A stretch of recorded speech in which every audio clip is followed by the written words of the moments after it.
The Strange Case of Dr. Jekyll and Mr. Hyde, by Robert Louis Stevenson. Chapter 1. Story of the Door. Mr. Utterson the lawyer was a man of a rugged countenance that was never lighted by a smile.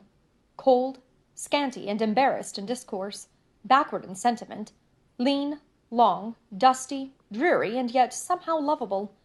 At friendly meetings, and when the wine was to his taste, something eminently human beaconed from his eye, something, indeed, which never found its way into his talk, but which spoke not only in these silent symbols of the after-dinner face, but more often and loudly in the acts of his life.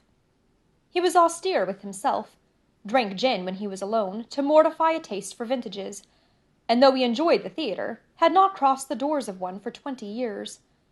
But he had an approved tolerance for others, sometimes wondering almost with envy at the high pressure of spirits involved in their misdeeds, and in any extremity inclined to help rather than to reprove. "I incline to Cain's heresy," he used to say quaintly. "I let my brother go to the devil in his own way."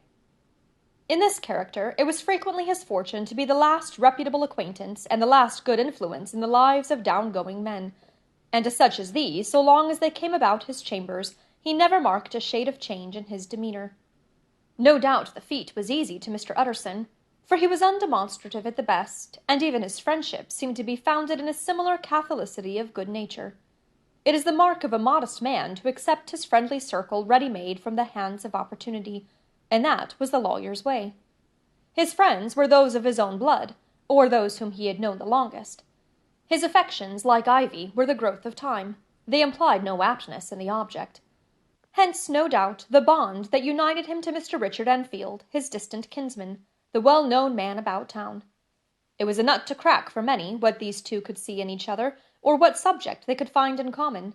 It was reported by those who encountered them in their Sunday walks that they said nothing, looked singularly dull, and would hail with obvious relief the appearance of a friend.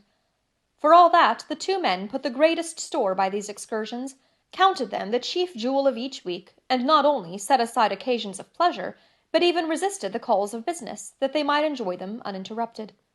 It chanced on one of these rambles that their way led them down a by-street in a busy quarter of London. The street was small, and what is called quiet, but it drove a thriving trade on the weekdays.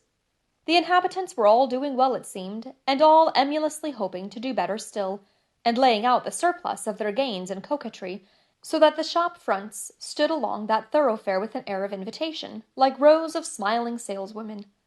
Even on Sunday, when it veiled its more florid charms and lay comparatively empty of passage, the street shone out in contrast to its dingy neighborhood, like a fire in a forest, and with its freshly painted shutters, well-polished brasses, and general cleanliness and gaiety of note, instantly caught and pleased the eye of the passenger.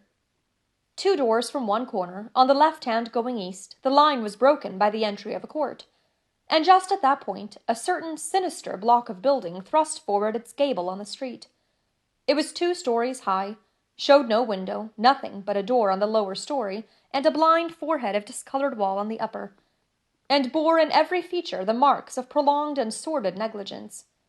The door, which was equipped with neither bell nor knocker, was blistered and distained.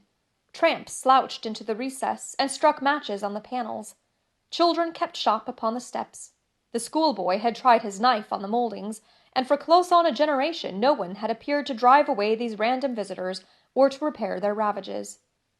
Mr. Enfield and the lawyer were on the other side of the by-street, and when they came abreast of the entry, the former lifted up his cane and pointed. "Did you ever remark that door?" he asked, and when his companion had replied in the affirmative, "It is connected in my mind," added he, "with a very odd story." "Indeed?" said Mr. Utterson, with a slight change of voice. "And what was that?" "Well, it was this way," returned Mr. Enfield. "I was coming home from some place at the end of the world about 3 o'clock of a black winter morning, and my way lay through a part of town where there was literally nothing to be seen but lamps. Street after street, and all the folks asleep. Street after street, all lighted up as if for a procession, and all as empty as a church, till at last I got into that state of mind when a man listens, and begins to long for the sight of a policeman. All at once I saw 2 figures. One, a little man who was stumping along eastward at a good walk, and the other a girl of maybe 8 or 10, who was running as hard as she was able down a cross street.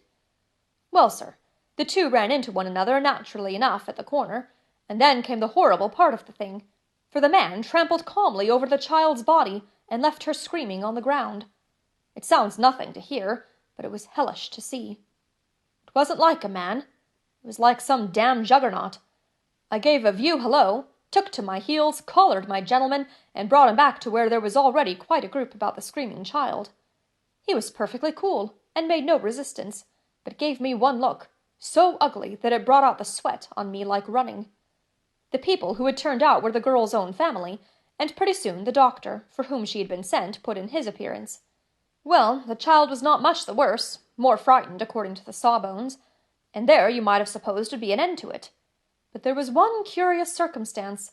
I had taken a loathing to my gentleman at first sight. So had the child's family, which was only natural. But the doctor's case was what struck me. He was the usual cut-and-dry apothecary, of no particular age and colour, with a strong Edinburgh accent and about as emotional as a bagpipe. Well, sir, he was like the rest of us. Every time he looked at my prisoner, I saw that Sawbones turned sick and white, with the desire to kill him. I knew what was in his mind, just as he knew what was in mine, and killing being out of the question, we did the next best. We told the man we could and would make such a scandal out of this as should make his name stink from one end of London to the other. If he had any friends or any credit, we undertook that he should lose them. And all the time, as we were pitching it in red hot, we were keeping the women off him as best we could, for they were as wild as harpies. I never saw a circle of such hateful faces, and there was the man in the middle, with a kind of black, sneering coolness. Frightened, too, I could see that, but carrying it off, sir, really like Satan. If you choose to make capital out of this accident, said he, I am naturally helpless. No gentleman but wishes to avoid a scene, says he. Name your figure. Well, we screwed him up to £100 for the child's family. He would have clearly liked to stick out, but there was something about the lot of us that meant mischief, and at last he struck. The next thing was to get the money, and where do you think he carried us but to that place with the door? Whipped out a key, went in, and presently came back with a matter of £10 in gold, and a cheque for the balance on Coutts, drawn payable to bearer and signed with a name that I can't mention, though it's one of the points of my story. But it was a name at least very well known and often printed. The figure was stiff, but the signature was good for more than that if it was only genuine. I took the liberty of pointing out to my gentleman that the whole business looked apocryphal, and that a man does not, in real life, walk into a cellar door at 4 a.m. and come out of it with another man's cheque for close upon £100. But he was quite easy and sneering. Set your mind at rest, says he. I will stay with you till the bank's open and cash the cheque myself.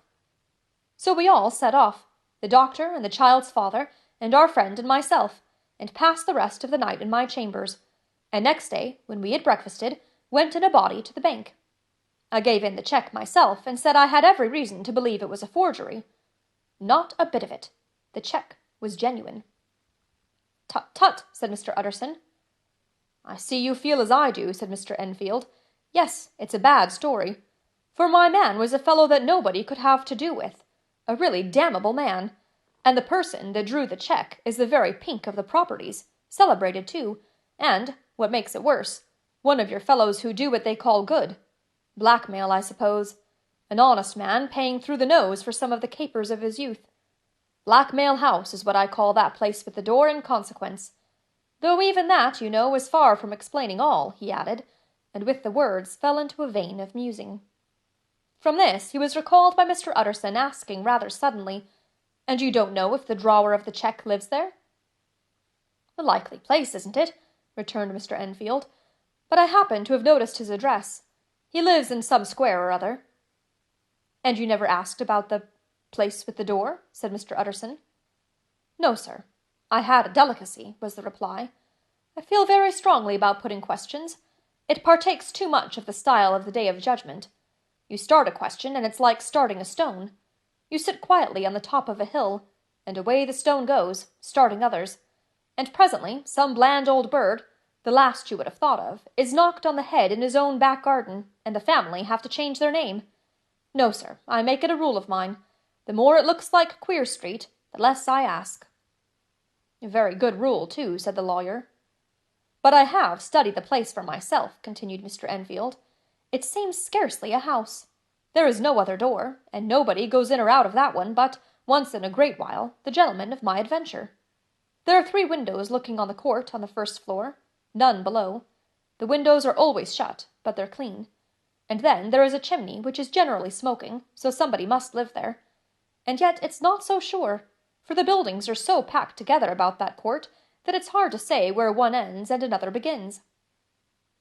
The pair walked on again for a while in silence, and then, "Enfield," said Mr. Utterson, "that's a good rule of yours." "Yes, I think it is," returned Enfield. "But for all that," continued the lawyer, "there's one point I want to ask. I want to ask the name of that man who walked over the child." "Well," said Mr. Enfield, "I can't see what harm it would do. It was a man of the name of Hyde." Said Mr. Utterson. "What sort of a man is he to see?" "He is not easy to describe.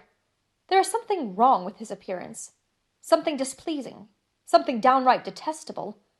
I never saw a man I so disliked, and yet I scarce know why. He must be deformed somewhere.